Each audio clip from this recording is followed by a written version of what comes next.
Hello, young conservatives, and hello, YouTubers. A little shout out to our young conservatives from our Facebook page, and let's get started here. Okay, so you may have seen my review on MSNBC and how they talked about putting Obama on Mount Rushmore, and if you haven't seen it, then I suggest you watch it. It's quite interesting, and I'm sure you'll enjoy the laugh. In this video, I'm going to be a bit more passive and attempt to cover a little bit more ground in less time. For my second video, and I believe the third video for my group, I will be talking about Obama and his relationship with the nation of Israel. Before you proceed further in this video, I suggest you familiarize yourself with the history behind the nation of Israel and its conflicts with the nation and groups surrounding it. Alright, let's begin. Obama has a very intriguing relationship with Israel, to say the least. However, many other conservatives and I are not satisfied with it. In fact, I am quite upset with the way our president has played his political games with Israel and has put little effort towards working with them and their Prime Minister Netanyahu. I think it's high time someone called the administration out on their poor performance with working with Israel. So let's dive right in and discuss a few things about Obama and his administration. I'd like to focus attention on a quote. The quotation comes from Obama himself. In the presidential debate on October 22, 2012 in Florida, Obama said on stage to the audience and even Mitt Romney that Israel is a friend. And I quote, Israel is a friend. Now, what context was Obama using this in? Is he saying that he is a friend to Israel, or that Israel has always been a good friend to the United States?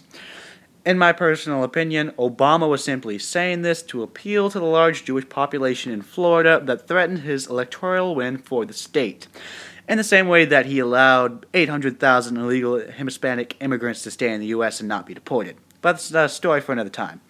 Essentially, Obama made a very contradictory statement, and to me, he emphasized how much of a politician he was. But let's go over why it's contradictory. Back in April 2004, former President Bush wrote a letter to the nation of Israel stating that because of recent conflicts and the Arab nations' inability to compromise, Israel basically had no borders, and it was unrealistic to expect Israel to be able to return to the armistice line of 1949. In concurrence with President Bush, Congress passed Resolution 460, which essentially endorsed the letter that Bush sent to Israel. Let's move forward a bit. Upon entering office, Obama publicly disavowed the Bush letter and stated his support for the Saudi plan, which calls for the armistice lines, which would uproot major parts of Israel in battle-won territory. The American thinker called what Obama did as throwing Israel under the bus. Any preemptive conflicts in the Middle East can now easily be set at the doorstep of President Obama. Let's continue.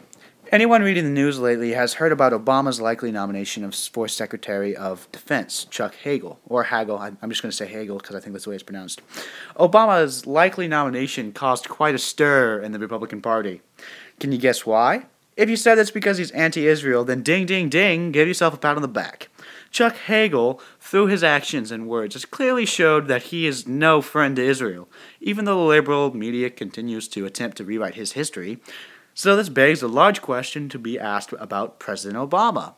Hey, Mr. President, if you're pro-Israel, then why do you want to nominate an anti-Israel person into one of the leading offices in the Pentagon?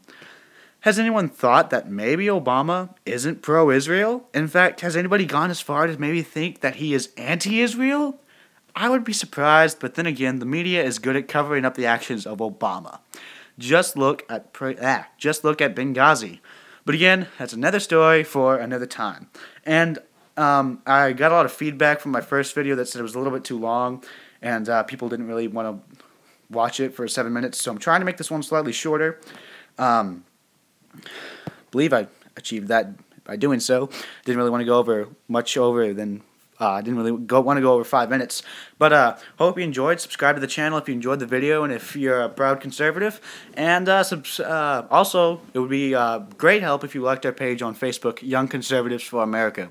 Thank you for watching, and I'll probably make another video about Obama and Israel that's going to be a lot longer than this one. But for now, I'm just going to make a quick short one. Didn't cover as much as I wanted to, but that's how time works. So thanks for watching, and goodbye.